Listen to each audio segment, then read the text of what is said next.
The flames rose high into the sky. Smoke covered the ancient city. People ran through the streets carrying whatever they could hold. Some searched for their families. Others searched for a way to escape. An old merchant stood on the harbor and watched the city he loved disappear. He remembered a different Carthage. A city where ships arrived every day from distant lands. Where markets were filled with gold, ivory, grain, purple cloth, and fine pottery. Where sailors spoke many languages. Where merchants believed the sea could carry them anywhere. As a boy, he had helped his father load ships in this very harbor. He had watched the sun rise over hundreds of masts. He had believed there was no greater city in the world. Now, he watched it burn. Across the sea stood Rome. Victorious at last. But this story is not about the day Carthage fell. It is about how it rose. How a small settlement on the coast of North Africa became one of the richest and most powerful civilizations of the ancient world. How its ships ruled the Mediterranean. How its merchants built an empire without first building a vast army. And how one African civilization came closer than any other to stopping the rise of Rome. For more than 100 years, the two great powers fought for control of the Mediterranean. Their struggle would produce legendary commanders, epic battles, extraordinary courage, and heartbreaking loss. But before Carthage became Rome's greatest enemy, it was a home. A place where families lived. Children laughed along the harbor. Craftsmen shaped wood into ships. Merchants dreamed of fortunes waiting beyond the horizon. Our story begins with one of those children. A young merchant apprentice who believed every ship carried a new adventure. He could not know that one day he would witness the rise of an empire. And the destruction of everything he called home. Welcome to the African Archive, where we bring Africa's history to life through careful research and powerful storytelling. If you enjoy discovering the people, kingdoms, civilizations, and remarkable stories that shaped our world, subscribe and join us as we uncover the stories history should never forget. This is the story of Carthage, the African empire that challenged Rome. Chapter 1. A city born from the sea.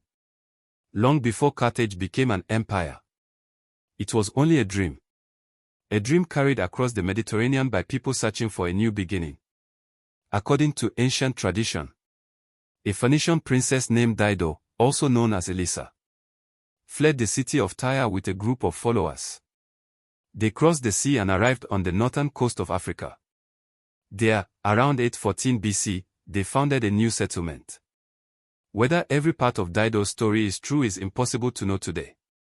But archaeology confirms that Carthage began as a Phoenician settlement and slowly grew into something far greater. Far below the city's rising walls, a young boy hurried through the busy harbor. He was the son of a merchant. Every morning, he helped his father prepare ships before they sailed. To him, the harbor was the center of the world. He watched sailors unload timber from distant forests. He saw jars of olive oil stacked beside baskets of grain. He listened as traders spoke languages he could not understand. Every ship brought a different story. Every voyage promised a new adventure. As the years passed, Carthage grew. Its location was almost perfect. The Mediterranean Sea stretched before it. Trade routes connected Africa, Europe, and the Near East. Ships could sail east toward Phoenicia, north toward Sicily and Italy, west toward Spain, south into the rich lands of North Africa. The sea became Carthage's greatest highway. Unlike many ancient kingdoms, Carthage did not build its power by marching armies across continents. It built its future one voyage at a time. Its merchants traded gold, silver, ivory, grain, olive oil, fine pottery, timber, and the famous purple dye that had made the Phoenicians wealthy. With every successful journey, the city grew richer. New homes were built. Workshops expanded. Markets became crowded with people from every corner of the Mediterranean. The young merchant apprentice loved walking through those markets. One moment he could hear African languages. The next, Phoenician. Then Greek. Sometimes languages he had never heard before. To him, Carthage was more than a city. It was the place where the world came together. As trade expanded, so did the city's influence. Its skilled shipbuilders constructed faster and stronger vessels. Its sailors explored distant coasts. Its merchants established trading posts far from home. Soon, Carthage was no longer just another port. It had become one of the busiest cities in the ancient world. Its wealth attracted admiration.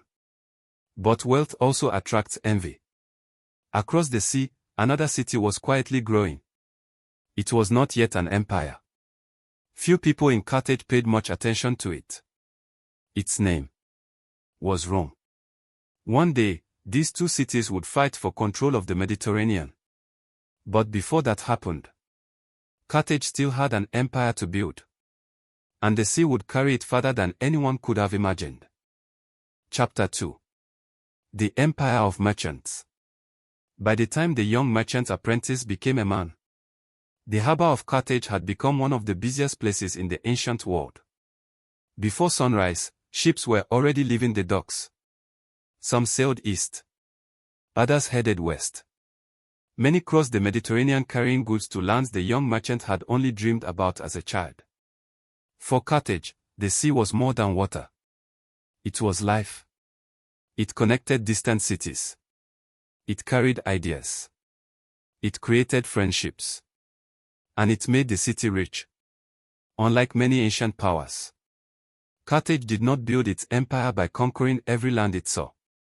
Instead, it built trading relationships across the Mediterranean. Its merchants established ports and settlements along important coastlines. These became places where ships could rest, repair, and exchange goods. Soon, Carthaginian influence stretched across North Africa, southern Spain, Sicily, Sardinia, Corsica, and many nearby islands. The young merchant now captained one of his father's trading ships. He had sailed through rough seas and calm waters. He had seen towering cliffs in Spain, busy ports in Sicily, and markets filled with merchants from Africa, Europe, and the Near East. Every journey reminded him that Carthage was at the center of a vast trading world.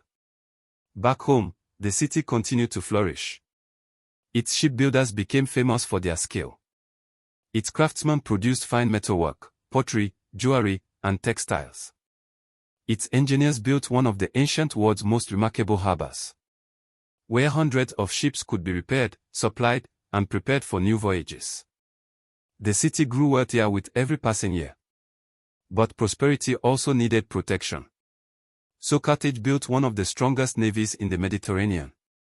Its warships guarded trade routes against pirates and rival powers. Its sailors became some of the finest seamen of the ancient world. The merchant often felt safer at sea knowing Carthaginian warships were never far away. Life seemed full of promise. Families grew. Markets expanded. Children played beside the harbor, dreaming that one day they too would sail across the sea. Yet not everyone welcomed Carthage's success. Across the Mediterranean, the city of Rome was changing. Its leaders were becoming more ambitious. Its armies were growing stronger. Its influence spread across the Italian peninsula. At first, Carthage and Rome found ways to cooperate. They traded. They signed agreements. Each respected the other's growing power. But as both civilizations expanded, they began competing for the same lands, the same sea routes, and the same opportunities. The island of Sicily became the center of that rivalry. Neither side was willing to step aside. The merchant noticed the difference almost immediately.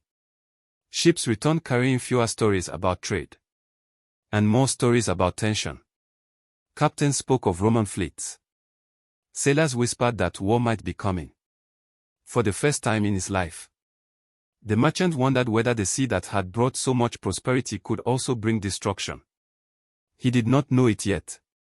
But the peaceful Mediterranean he had known since childhood was about to become the battlefield of one of history's greatest rivalries. The Punic Wars were about to begin. And they would change Carthage forever. Chapter 3. When Rome became an enemy. The sea that had once carried merchants now carried war. The young merchant stood on the harbor as Carthaginian warships prepared to leave. The docks were no longer filled only with traders loading grain and pottery. Now they echoed with the sounds of soldiers, blacksmiths, and shipbuilders working day and night. The rivalry with Rome had become impossible to avoid. The two great powers wanted the same thing: control of the Mediterranean. The first conflict began over the island of Sicily. Neither Carthage nor Rome was willing to give it up. What followed became known as the First Punic War. It lasted for more than 20 years. For the first time, Carthage faced an enemy that could match its determination. Rome had little experience at sea. But it learned quickly. The Romans built a powerful navy and adapted their tactics with remarkable speed. The war exhausted both sides. When it finally ended, Carthage was defeated. It lost Sicily and was forced to pay a large indemnity to Rome. For many people in Carthage, it was a painful blow. The merchants saw the difference in the harbor. Fewer ships arrived. Some families struggled to rebuild their businesses. People wondered whether Carthage's greatest days were already behind it. But they were wrong. Among the young officers of Carthage was a boy who had grown up listening to stories of the war. His name was Hannibal Barca. His father, Hannibal Barca, had fought Rome and never accepted defeat. According to ancient historians, Hannibal made his young son swear that he would always remain an enemy of Rome. Whether every word of that oath was spoken exactly as later writers described, one thing is certain. Hannibal grew up determined to challenge Rome. As the years passed, Carthage rebuilt its strength. It expanded its influence in Spain. New wealth flowed into the city. A new army was trained. The merchant watched another generation preparing for war. This time, they believed things would be different. Then, in 218 BC, Hannibal made a decision that shocked the ancient world. Instead of attacking Rome by sea, he marched over land. He led tens of thousands of soldiers across rivers, mountains, and snow-covered passes. With him came something the Romans never expected: war elephants. The journey across the Alps became one of the greatest military achievements in history. Many men and animals were lost along the way. But those who survived emerged in Italy itself. Rome was stunned. The merchant could hardly believe the news arriving at the harbor. Every ship brought another incredible story. Hannibal had defeated Roman armies. Again. And again. Victories at places like Trebia, Lake Trasimene, and especially Cannae made him one of history's greatest military commanders. For a moment, it seemed possible. Perhaps Carthage really could defeat Rome. Perhaps the balance of history was about to change. But wars are not won by brilliant victories alone. They are won by endurance, resources, and time. As the years passed, Hannibal remained undefeated on many battlefields. Yet Rome refused to surrender. Instead, it prepared for one final struggle that would decide the fate of both civilizations. In the next chapter, we witness the battle that ended Carthage's dream of victory and changed the history of the Mediterranean forever. Chapter 4. The battle that changed the Mediterranean. For more than 15 years, Hannibal marched across Italy. He defeated one Roman army after another. At Trebia, at Lake Trasimene, and at Cannae, where one of Rome's greatest armies was almost completely destroyed. The young merchant, now an older man, listened in amazement as each new victory reached Carthage. The city celebrated. People believed the war would soon be over. Many thought Rome would surrender. But Rome refused. Instead of chasing Hannibal across Italy, Roman leaders changed their strategy. They avoided large battles whenever possible. They rebuilt their armies. They waited. And then they struck somewhere Hannibal could not ignore: his home. A Roman general named Scipio carried the war to North Africa. He attacked Carthaginian territory and formed an alliance with King Massinissa of Numidia, whose cavalry became a powerful advantage for Rome. The news spread quickly through the streets of Carthage. Hannibal was ordered to leave Italy and return home. After years of fighting far from his homeland, he sailed back to defend the city that had raised him. The merchants stood at the harbor as Hannibal's ships arrived. The people welcomed their greatest general. They believed he could save them one last time. In 202 BC, the two armies met near the town of Zoma, southwest of Carthage. It was the battle both sides had been moving toward for years. Hannibal still commanded experienced soldiers. He even brought war elephants onto the battlefield. But the Romans had learned from years of fighting him. They opened gaps in their lines, allowing many of the elephants to pass through without breaking their formation. Meanwhile, Numidian cavalry fought alongside Rome and eventually attacked Hannibal's army from the rear. The battle turned against Carthage. By the end of the day, Hannibal had been defeated. It was the first major battlefield defeat of his military career. The war was over. Carthage accepted harsh peace terms. It surrendered much of its fleet. It gave up its territories outside North Africa. And it agreed to pay a huge indemnity to Rome over many years. The merchant walked through the harbor in silence. The ships were still there. The markets still opened. Families still lived their lives. But something had changed. The confidence that once filled Carthage had begun to fade. Even so, the city refused to disappear. Its merchants returned to trade. Its craftsmen returned to work. Its people rebuilt their lives. Within a few decades, Carthage had become prosperous once again. That recovery alarmed Rome.